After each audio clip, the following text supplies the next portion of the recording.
बिस्मिल्लाहिर्रहमानिर्रहीम। अस्सलाम वालेकुम व्यूवर्स, कैसे हैं आप लोग। उम्मीद करता हूं कि आप लोग खैरियत से हैं। तंजील सुहेर यूट्यूब चैनल पे आप लोगों को खुश आमदीद कहता हूं। तंजील सुहेर यूट्यूब चैनल पे मैंने विरासत का कोर्स स्टार्ट किया है।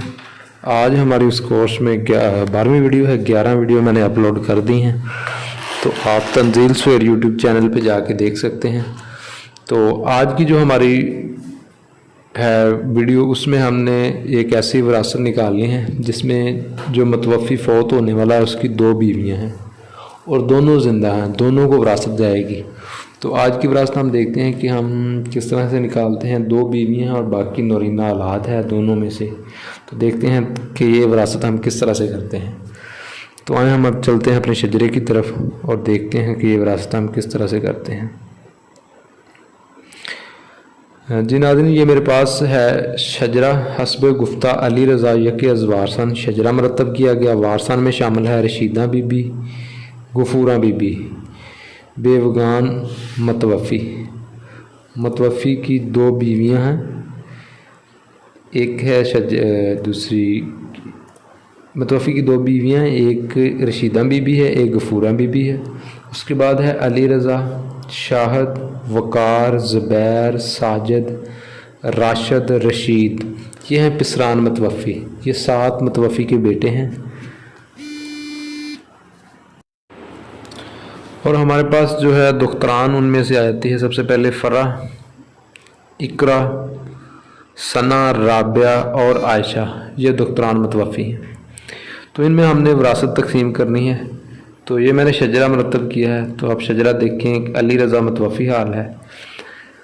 तो मैं आप लोगों को एक बात बता दूं कि जो पहली बीवी होती है मतवफ़ी की, वो उसका जो है पत्ता वो राइट साइड पे बनता है, दाएं साइड पे। और उसके बाद वाली जितनी भी बीवियां होंगी उनका पत्ता इस तरफ से बनेगा। मतलब कि इसकी 2 बीवियां थी, एक पत्ता इधर बन गया, एक इधर। अगर तीसरी होती तो उसका इससे आगे बन जाता, अगर चौथी होती उसका इससे आगे।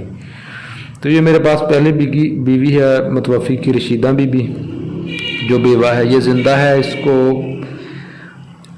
एक बात यह है कि जो मतवफ़ी की जो बीवी होती है, मतलब बेवा, उसको 1/8 हिस्सा शरई है, कुरान पाक ने हमें बताया है। अगर एक है तो 1/8 हिस्सा मिलेगा।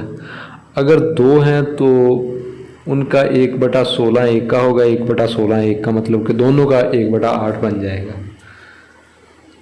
तो ये हमारे पास ज़िंदा है रशीदा बीबी, इसका मैंने 1/16 हिस्सा लिख दिया है। और उसके बाद है मेरे पास बेवा गफूरा बीबी, ये इसका भी 1/16 मैंने लिख दिया है, ज़िंदा है ये। और उसके बाद जो है मतवफ़ी का वालिद बशीर अहमद, ये कबल फ़ौत है, ये मैंने रेड से लिखा है। और उसके बाद जो वालदा है बशीरा बीबी, ये भी कबल फ़ौतशुदा है, इसको भी हिस्सा नहीं जाएगा, मैंने हिस्सा नहीं लिखा। और बाकी औलाद के हिस्से जो मैंने नीचे लिख दिए हैं, अली रज़ा है, शाहिद है, वकार है, ज़ुबैर है, मोहम्मद साजिद है, राशिद है, रशीद है। और उसके बाद फ़रा बेटी है, इकरा बेटी है, सना बेटी है, राबिया बेटी है, आयशा बेटी है। तो इनको मैंने जो बेटे हैं उनको 2-2 हिस्से दे दिए, ये 2-2 हिस्से दे दिए। और जो बेटियां हैं उनको मैंने 1-1 हिस्सा दे दिया।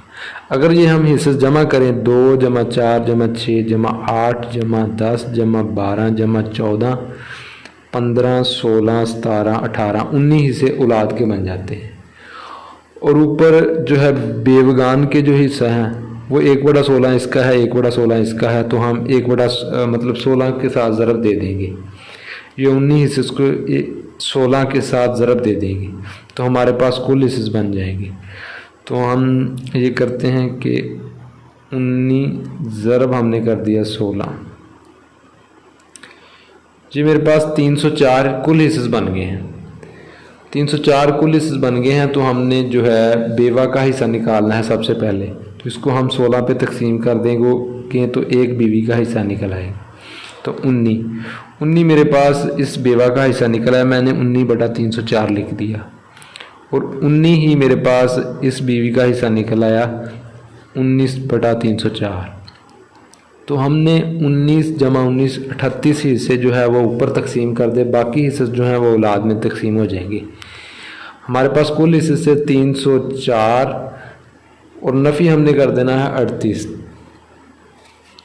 ये मैंने 38 नफ़ी कर दी है। तो बाकी हिस्से जो होंगे वो औलाद में तकसीम हो जाएँ।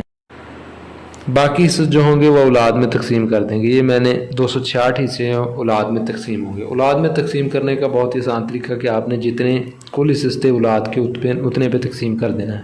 हमारे पास औलाद के कुल हिस्से 19, मैंने 19 पे तकसीम कर देना। तकसीम 19, तो ये मेरे पास 19 हिस्से आ गए। 14 मतलब के हिस्सा, तो इनको बेटों को मैंने 2-2 हिस्से दिए थे, तो इनको हमने 2 के साथ मल्टीप्लाई करके लिख देना है। 28/304 बेटे का, फिर 28/304 बेटे का, फिर 28/304 बेटे का, इसी तरह चलते जाएंगे। और बेटियों का 14/304, 14/304, 14/304। क्योंकि मैंने जो बकाया हिस्से बच के थे टोटली जो औलाद के हिस्से थे उन पे तकसीम किया, तो मेरे पास जो 14 हिस्सा आया था, तो क्योंकि ये 2-2 हिस्से थे तो 14 उनको मैंने 2 के साथ मल्टीप्लाई कर दिया, तो ये मेरे पास 28/304 आ गया, फिर 28/304। ये मैंने एक शॉर्टकट बताया है, मैं तो इसी तरह निकालता हूँ, लेकिन मैं आगे सिर्फ डिटेल में समझाता आपको इसलिए हूँ कि आप लोगों को हिस्से निकालने की समझ आ जाए। तो आज देखते हैं कि हम बाकी हिस्से किस तरह से निकालते हैं तफसील के साथ। मेरे पास 19 हिस्से औलाद के हैं और रशीदा बीबी का 1/16 है, गफूरा बीबी का भी 1/16 है। तो कुल हिस्से निकालने का तरीका ये है कि हम औलाद के हिस्से जो है बेवगान के हिस्से के साथ मल्टीप्लाई कर देंगे। तो ये 1/16 के साथ 2 दफ़ा मल्टीप्लाई करने की ज़रूरत नहीं है, तो एक दफ़ा ही हम मल्टीप्लाई कर देंगे, क्योंकि इनका जो है एंड वाला हिस्सा वो एक ही है जी। दोनों के साथ मल्टीप्लाई करने की ज़रूरत नहीं है।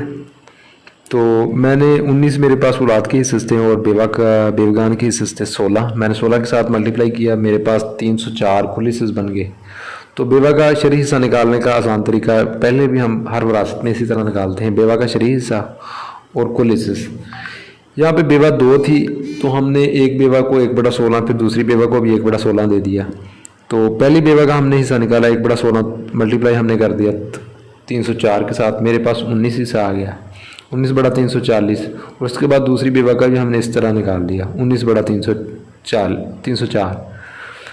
तो अब हमने क्या करना है कि हमारे जो कुल हिस्से होते हैं वो नफ़ी करके बाकी हिस्से जो हैं वो औलाद में तकसीम कर देने होते हैं। तो मेरे पास एक बेवा का 19 हिस्सा और दूसरी बेवा का भी 19 हिस्सा, तो ये हमने 19 जमा 19 38 होते हैं। 38 304 में से 38 नफ़ी किए तो हमारे पास 266 हिस्से जो हैं वो तकसीम हो गए औलाद में। तो वो तकसीम करने का आसान तरीका है कि अली रज़ा का 2 हिस्सा था मखसूस और कुल हिस्से थे जो है 19, मल्टीप्लाई हमने कर देना 266 के साथ, 28 इसका मखसूस हिस्सा आ गया। इसी तरह शाहद का आ गया, इसी तरह ज़ुबैर का, इसी तरह वकार का, इसी तरह मोहम्मद साजिद का, और इसी तरह हमारे पास आ गया राशिद का और रशीद का। और उसके बाद जो बेटियां थी उनका मखसूस हिस्सा 1 था, कुल हिस्से जो है औलाद के 19 थे, और मल्टीप्लाई हमने कर देना है 266 के साथ, क्योंकि हमारे पास जो बकाया हिस्से बचे थे दोनों बेवगान के बाद, तो वो हमारे पास 266 थे।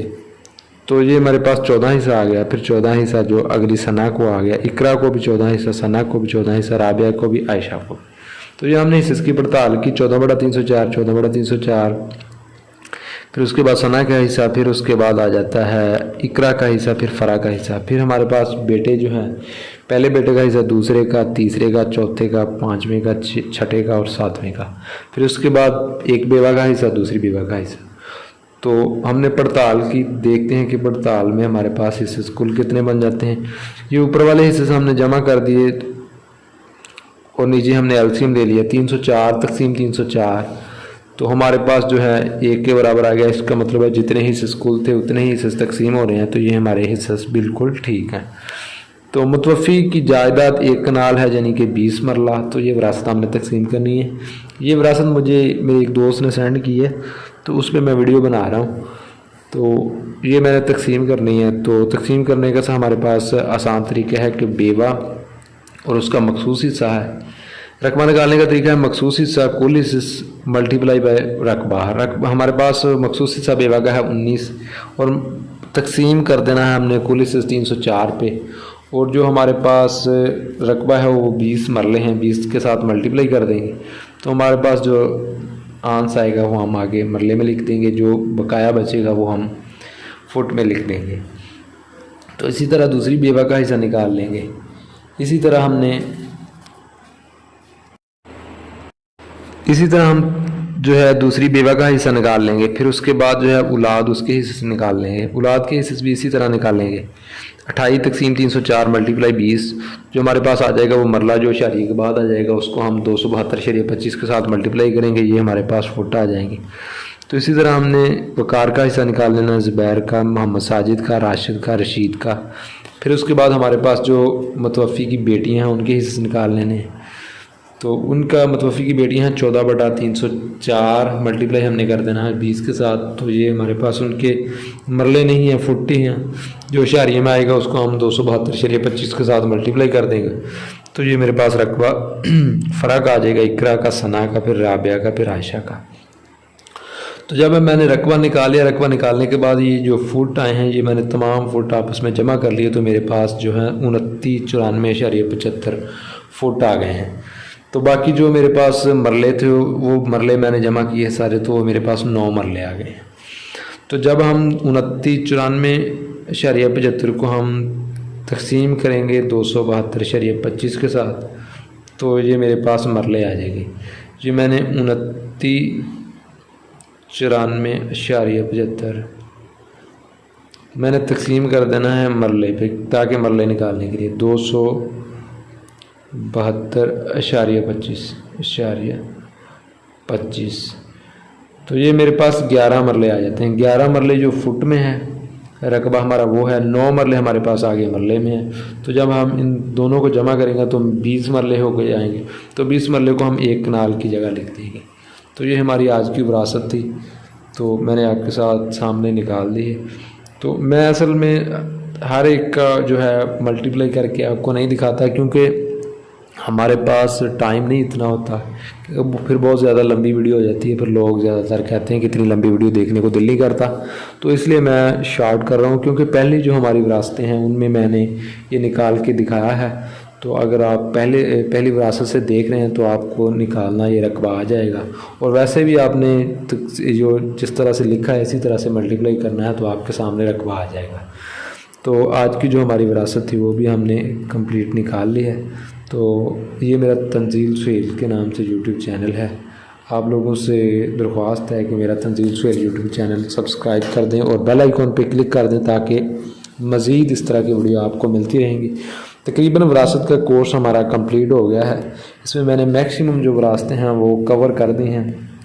अब इंशाल्लाह हम नेक्स्ट जो है वो पैमाइश का कोर्स स्टार्ट करेंगे, जिसमें हम मसाहत मतलब कि जो है रकबा निकालेंगे। उसमें एक तो ऐसा रकबा निकालेंगे जिसके अज़ला बिल्कुल बराबर होंगे। फिर उसके बाद ऐसे रकबे निकालेंगे जो त्रिकोण की शक्ल में होंगे, जिसके अज़ला आपस में बराबर ना होंगे, जिसके अज़ला 4 के अलावा 5 होंगे। और उस दायरे की पैमाइश निकालने देखेंगे। इस तरह की हम जो है पैमाइश निकालेंगे। तो आज हमारा विरासत का जो कोर्स तकरीबन कंप्लीट हो गया। बाकी 1-2 वीडियोस हैं वो भी मैं अपलोड करता रहूँगा। तो कल से इंशाल्लाह हम जो है पैमाइश की तरफ चलेंगे, पैमाइश की वीडियो बनाएंगे। और आप लोगों से फिर एक दफ़ा दरख्वास्त करता हूँ कि तंजील सुहेल यूट्यूब चैनल जो है वो सब्सक्राइब कर दें और बेल आइकॉन पर क्लिक कर दें, ताकि आपको मज़ीद जो है वीडियोज़ अच्छी वीडियो मिलती रहें। और उसके अलावा जो है आप विरासत के नीचे ज़रूर कमेंट्स किया करें अगर आपको इस विरासत में कोई भी परेशानी हो। अगर उसके अलावा विरासत में आपको कंप्लीट समझ आ जाए तो फिर भी आप बताया करें कि ये तरीका ठीक है या नहीं, क्योंकि आपकी फ़ीडबैक पे मैं जो है वीडियोस जो को चेंज करता रहूँगा कि आपकी फ़ीडबैक के मुताबिक ही वीडियो बनाऊँगा। जिस तरह की वीडियो आप लोग पसंद करेंगे उसी तरह की वीडियो मैं बनाऊँगा। तो एंड पे आप लोगों से इजाज़त चाहता हूँ। ओके, अल्लाह हाफिज़।